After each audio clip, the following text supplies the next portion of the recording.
மெய்வெளியின் செய்திகள் ஆதரவு வழங்குவோர் Satcon Holidays.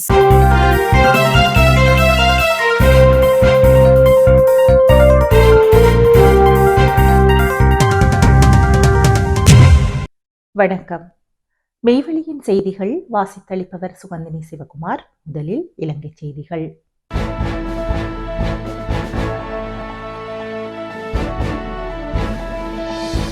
கொழும்பு மாநகர சபை தேசிய மக்கள் சக்தியின் வரவு செலவு திட்டம் 3 மேலதிக வாக்குகளால் தோற்கடிக்கப்பட்டுள்ளது. கொழும்பு மாநகர சபையின் 2026 நிதியாண்டிற்கான வரவு செலவு திட்டம் தோற்கடிக்கப்பட்டுள்ளது.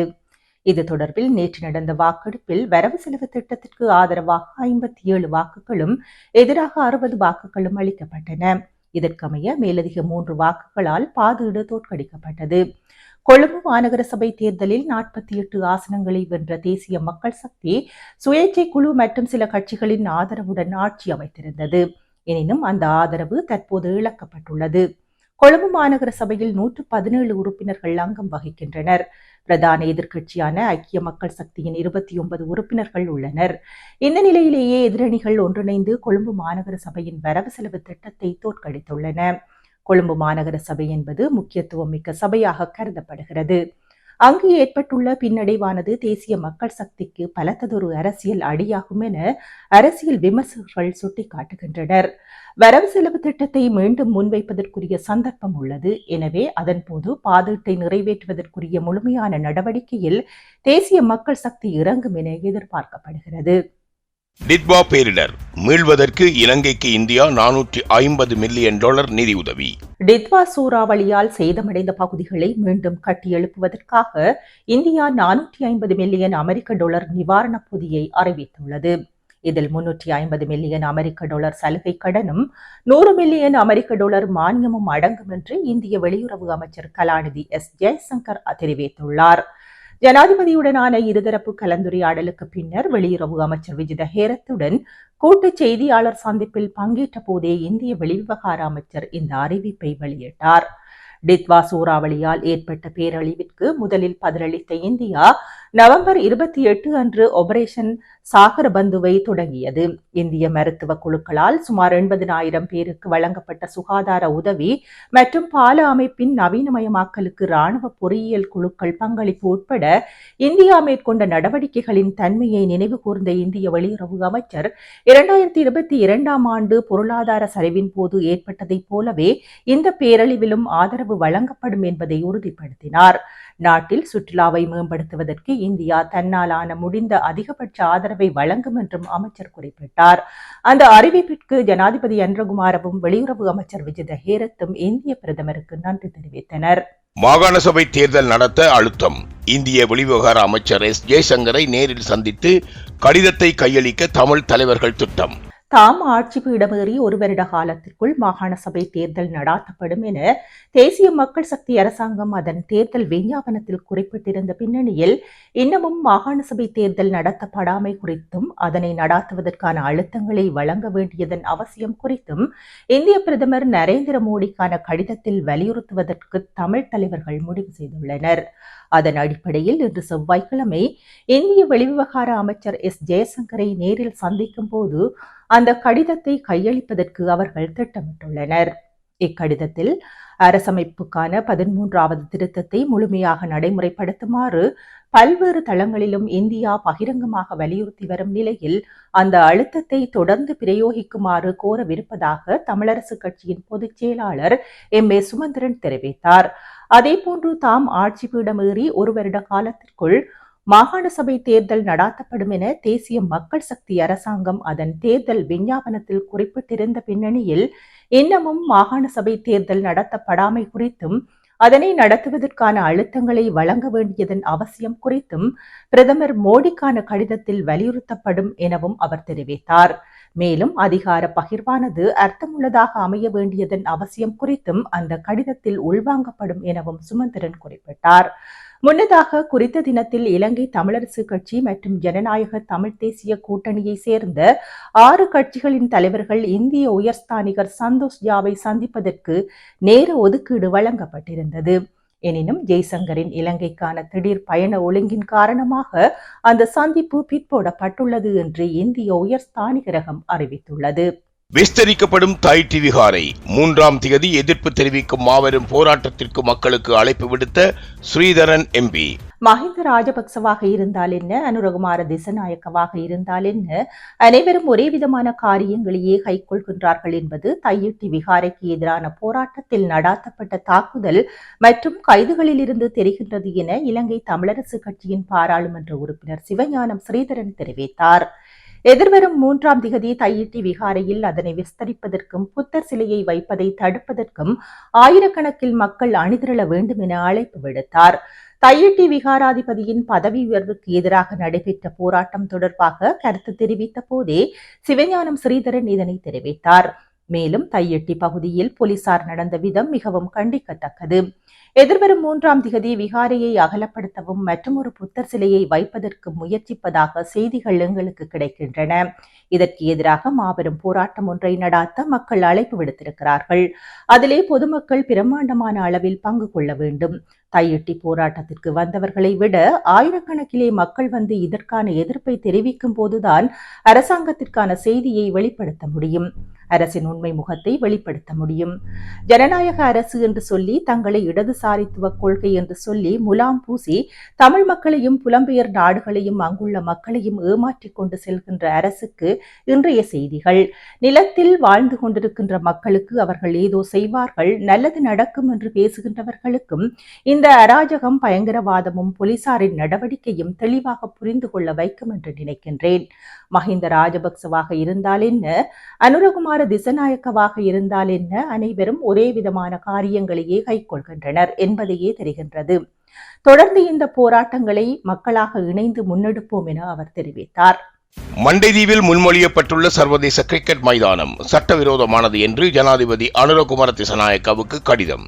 யாழ்ப்பாணம் மண்டைதீவில் முன்மொழியப்பட்டுள்ள சர்வதேச கிரிக்கெட் மைதானம் மற்றும் விளையாட்டு வளாக திட்டம் சட்டவிரோதமானது என்றும் இது அந்த தீவின் சூழலியல் மற்றும் உள்ளூர் சமூகங்களுக்கு பாரிய அச்சுறுத்தலை ஏற்படுத்தும் என்றும் இலங்கை வனவிலங்கு மற்றும் இயற்கை பாதுகாப்பு சங்கம் எச்சரித்துள்ளது. இத்திட்டம் அமையவுள்ள பகுதியில் கண்டல் தாவரங்கள், கடற்புற்கள், உப்பளங்கள் போன்ற முக்கியமான சூழலியல் மண்டலங்கள் இருப்பதாக ஜனாதிபதி அனுரகுமார திசநாயக்காவுக்கு அனுப்பியுள்ள கடிதத்தில் இலங்கை வனவிலங்கு மற்றும் இயற்கை பாதுகாப்பு சங்கம் சுட்டிக்காட்டியுள்ளது. கடலோர பாதுகாப்பு மற்றும் கடலோர வள முகாமைத்துவ சட்டத்தின் கீழ் தேவையான எந்தவித சட்டப்பூர்வ அனுமதிகளையும் ஸ்ரீலங்கா கிரிக்கெட் நிறுவனம் இதற்காக பெறவில்லை என்றும் அந்த சங்கம் குற்றம் சாட்டியுள்ளது. மண்டைதீவு ஒரு இயற்கை வெள்ள தடுப்பு வலயமாகும். மழைக்காலங்களில் இப்பகுதி நீரில் மூழ்கும் வாய்ப்புள்ளதால் இங்கு பாரிய கட்டுமானங்கள் மேற்கொள்வது நிதி விரயத்திற்கும் தொடர்ச்சியான பராமரிப்பு செலவுகளுக்கும் வழிவகுக்கும். அதிகாரிகளுக்கு தவறான தகவல்கள் வழங்கப்பட்டுள்ளதாக கவலை தெரிவித்துள்ள குறித்த சங்கம் இது இலங்கையின் நிலையான அபிவிருத்தி கொள்கைக்கு எதிரானது என்றும் கூறியுள்ளது.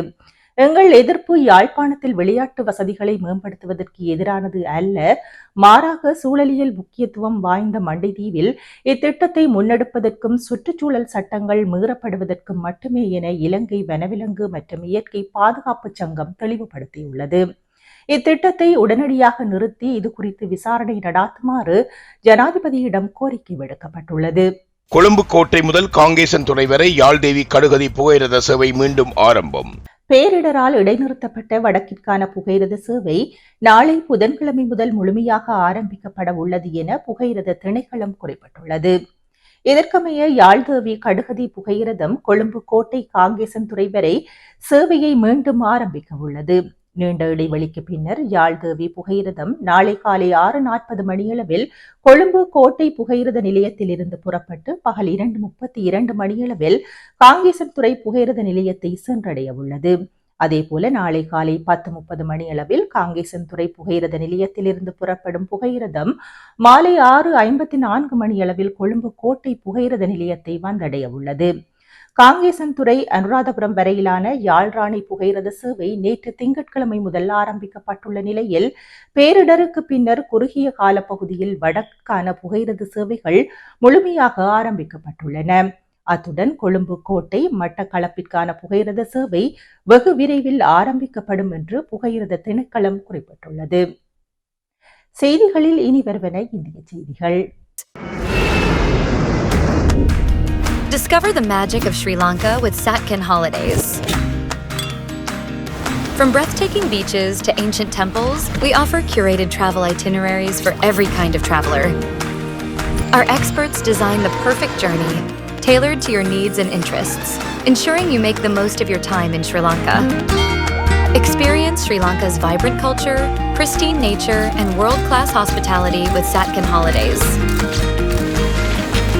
Book your unforgettable adventure today with Satkin Holidays.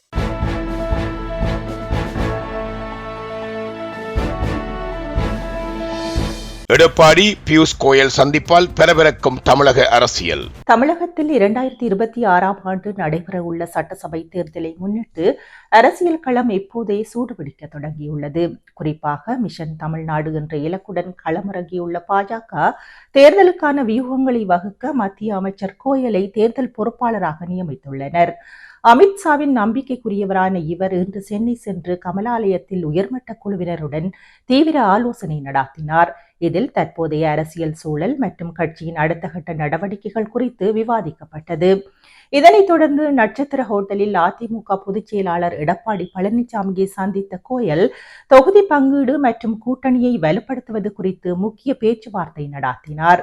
PMK, தேமுதிக உள்ளிட்ட மற்ற கட்சிகளையும் கூட்டணியில் இணைப்பது குறித்து இந்த சந்திப்பில் ஆலோசிக்கப்பட்டதாக தெரிகிறது. ஏற்கனவே 80 தொகுதிகளை இலக்காக வைத்துள்ள பாஜக கோயலின் வருகைக்கு பிறகு கூட்டணி தொடர்பான அடுத்த கட்ட நடவடிக்கைகளை மிக வேகமாக முன்னெடுக்க திட்டமிட்டுள்ளது. சீமானும் விஜயும் RSS கையாட்கள். விடுதலை சிறுத்தைகள் கட்சியின் தலைவர் தொல் திருமாவளவன் தெரிவிப்பு. சீமானும் விஜயும் RSS கையாள் என்பது அம்பலமாகியுள்ளதாக விடுதலை சிறுத்தைகள் கட்சியின் தலைவர் தொல் திருமாவளவன் பேசியுள்ளார். மதுரை பழங்கானத்தத்தில் நேற்று விசிக சார்பில் திருப்பரங்குன்றம் மலையில் தீபமேற்றும் பிரச்சினை தொடர்பாக மத நல்லிணக்கத்தை பாதுகாக்க கோரி ஆர்ப்பாட்டம் நடைபெற்றது. அக்கட்சியின் தலைவர் தொல் திருமாவளவன் தலைமை வகித்து பேசியிருந்தார். எத்தனையோ மக்கள் பிரச்சனைகள் உள்ளன. இதற்கு பாஜக, RSS, இந்து அமைப்புகள், சங் பரிவார் அமைப்பை சேர்ந்தவர்கள் போராடி இருக்கிறார்களா? தூய்மை பணியாளர்கள், செவிலியர்கள், அரசு ஊழியர்கள் பிரச்சனைகள் பற்றி நாங்கள் திமுக கூட்டணியில் இருந்தாலும் எதிர்த்து பேசுகிறோம். பாஜக ஆட்சியில் முஸ்லிம்கள், கிறிஸ்தவர்களுக்கு பாதுகாப்பு இல்லை. ஓட்டுகளை பெறுவதற்காக நான் கவலைப்பட போவதில்லை, கலங்கியதும் இல்லை. திருமாவளவன் இப்படி பேசுகிறாரே என திமுக நினைத்தால் கூட அதை பற்றியும் கவலைப்படவில்லை. மொழிக்காக, இனத்துக்காக தீக்குளித்தவர்கள் உண்டு. ஆனால் மதவரியை தூண்டி பூரணச்சந்திரனை தீக்குளிக்க வைத்தது RSS கும்பல். இந்துக்களை ஏமாற்றும் செயலை வெளிப்படுத்துகின்றோம். நீதித்துறை, காவல்துறை, உச்ச நீதிமன்றம், உயர் நீதிமன்றம் என அனைத்திலும் சங்கிகள் உள்ளனர். இங்கு உயர் நீதிமன்ற மதுரை அமர்வில் சுவாமிநாதன் வடிவில் சங்கியுள்ளார். திமுக ஒரு சீய சக்தி என்று கட்சி ஆரம்பித்த விஜய் சொல்கிறார். அது பற்றி எங்களுக்கு கவலை இல்லை. திமுகவை வீழ்த்த நினைக்கும் RSSக்காக கட்சி தொடங்கியுள்ளீர்கள் என்பது தெரிகிறது. திமுகவை அழிக்க முடிந்தால் அழித்துக் கொள்ளுங்கள், அதில் எங்களுக்கு பிரச்சனை இல்லை. எங்களது கொள்கைகளோடு ஒத்துப்போவதால் தான் திமுகவோடு இருக்கிறோம். சீமானும் விஜயும் RSS கையாள் என்று அம்பலமாகி இருக்கிறது. இது தெரிந்தும் திமுக காரர்கள் வேண்டுமானால் வாய்மூடி இருக்கலாம், அமைதியாக இருக்கலாம். அதற்கு பல காரணங்கள் இருக்கலாம். நாங்கள் அமைதியாக இருக்க மாட்டோம். நாங்கள் திமுகவை விமர்சிப்பவர்கள் தான். எனது தாத்தாவும் அப்பாவும் அரசியல்வாதி கிடையாது. தனியாளாக தாக்குப்பிடித்து தவிர்க்க முடியாத சக்தியாக வளர்ந்திருக்கிறேன் என அவர் கூறியுள்ளார். செய்திகளில் தொடர்வன உலக செய்திகள்.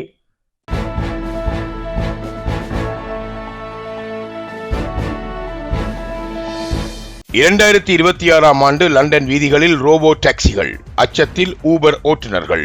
ஊபர் மற்றும் லிஃப்ட் ஆகிய நிறுவனங்கள் சீன தொழில்நுட்ப நிறுவனமான ஃபைடுடன் இணைந்து வரும் 2026ஆம் ஆண்டு லண்டன் வீதிகளில் ரோபோ டாக்ஸி எனப்படும் ஓட்டுநர் இல்லாத வாடகை கார்களை சோதிக்கப் போவதாக நேற்று அதிகாரப்பூர்வமாக அறிவித்துள்ளன.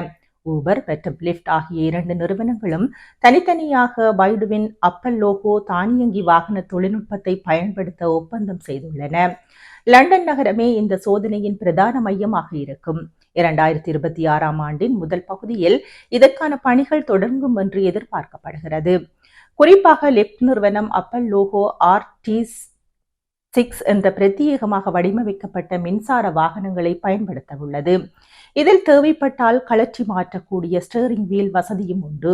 ஆரம்பத்தில் சில 10 வாகனங்களுடன் தொடங்கும் இந்த சோதனை படிப்படியாக நூற்றுக்கணக்கான வாகனங்களாக விரிவுபடுத்தப்படும். பிரித்தானியாவின் தானியங்க வாகன சட்டம் 2024 இத்தகைய ஓட்டுநர் இல்லாத கார்களுக்கு சாதகமான சட்டச்சூழலை உருவாக்கியுள்ளது. விபத்து ஏற்பட்டால் காரில் இருப்பவர் பொறுப்பல்ல, அந்த வாகனத்தை இயக்கும் நிறுவனமே பொறுப்பு என இந்த சட்டம் கூறுகிறது. ஏற்கனவே கூகுளின் வேமோ நிறுவனம் லண்டனில் பரீட்சார்த்தங்களை தொடங்கியுள்ள நிலையில் சீன நிறுவனமான பைடுடன் இணைந்து ஊபர் மற்றும் லிஃப்ட் களமிறங்குவது இந்த போட்டியை இன்னும் அதிகரித்துள்ளது.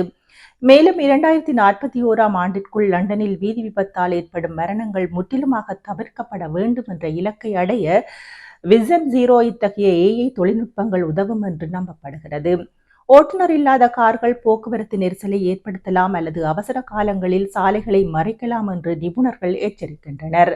மேலும் சீன தொழில்நுட்பம் பயன்படுத்தப்படுவதால் பிரித்தானிய மக்களின் தரவுகள் மற்றும் தேசிய பாதுகாப்பு குறித்து சில பாதுகாப்பு அமைப்புகள் கவலை தெரிவித்துள்ளன.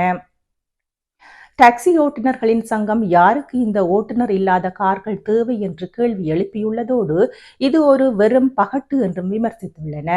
இருப்பினும் 2026ஆம் ஆண்டு வசந்த காலத்திலிருந்து லண்டன் மக்கள் முதல் முறையாக இந்த ரோபோ டாக்ஸியில் பயணம் செய்ய வாய்ப்பு கிடைக்கும். இது எதிர்கால போக்குவரத்தில் ஒரு மிகப்பெரிய மைல்கல்லாக கருதப்படுகிறது. நடுவானில் என்ஜின் வெடித்த ஏர் பிரான்ஸ் விமானம்.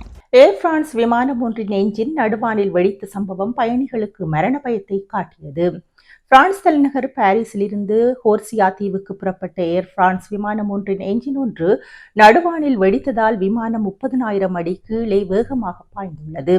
34,000 அடி உயரத்தில் பறந்து கொண்டிருந்த விமானம் 10 நிமிடங்களில் கிட்டத்தட்ட செங்குத்தாக பாய்ந்து 5,000 அடியை எட்டியுள்ளது. வெடிச்சத்தம் கேட்க என்ஜினில் தீ பற்றியதையும் கண்ட பயணிகள் அவ்வளவுதான், விமானம் விழுந்து நொறுங்கப் போகிறது, எல்லாம் முடிந்தது என்றே முடிவு செய்துள்ளார்கள். தன் மகளுடன் விமானத்தில் பயணித்த கிறிஸ்டல் என்னும் பெண் விமானத்தின் இறக்கையில் தீ எரிவதை கண்டதாகவும் தாங்கள் திகிலடைந்ததாகவும் அருகிலிருந்து ஒரு நபர் விமானம் விழுந்து நொறுங்கப் போவதாக எண்ணி தன் பிள்ளைகளை இறுக அணைத்துக் கொண்டதை தான் கண்டதாகவும் தெரிவித்திருக்கிறார். ஜோயல் எனும் ஒரு பெண் விமானம் விழுந்து நொறுங்கப் போவதாக எண்ணி தன் மகளை மொபைலில் அழைத்து நான் இறக்கப் போகிறேன் என புலம்பியதாக தெரிவிக்கிறார். இந்த நிலையில் விமானத்தின் விமானி விமானத்தை லியோன் விமான நிலையத்துக்கு திருப்பி விமானத்தை பத்திரமாக தரையிறக்கியுள்ளார். அதிர்ஷ்டவசமாக எந்த அசம்பாவிதமும் நடக்கவில்லை என்றாலும் மறக்க முடியாத இனிமையான ஒரு சுற்றுலாவுக்காக கோர்சிகா தீவுக்கு புறப்பட்ட மக்கள் தங்கள் வாழ்நாளில் மறக்க முடியாத ஒரு திகில் சம்பவத்தை சந்தித்துள்ளார்கள். இத்துடன் மெய்வெளியின் செய்திகள் நிறைவு பெற்றன. தொடர்ந்தும் மெய்வெளியின் மேலதிக செய்திகளை பார்வையிட www.மெய்வெளி.com என்ற இணையதளத்தை பார்வையிடுங்கள். மேலும் மெய்வெளி ஆப்பையும் பதிவிறக்கம் செய்து கொள்ளுங்கள். வணக்கம்.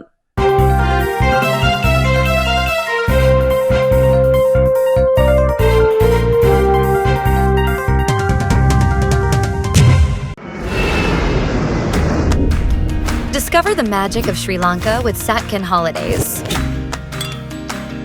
From breathtaking beaches to ancient temples, we offer curated travel itineraries for every kind of traveler. Our experts design the perfect journey, tailored to your needs and interests, ensuring you make the most of your time in Sri Lanka. Experience Sri Lanka's vibrant culture, pristine nature, and world-class hospitality with Satkin Holidays. Book your unforgettable adventure today with Satkin Holidays.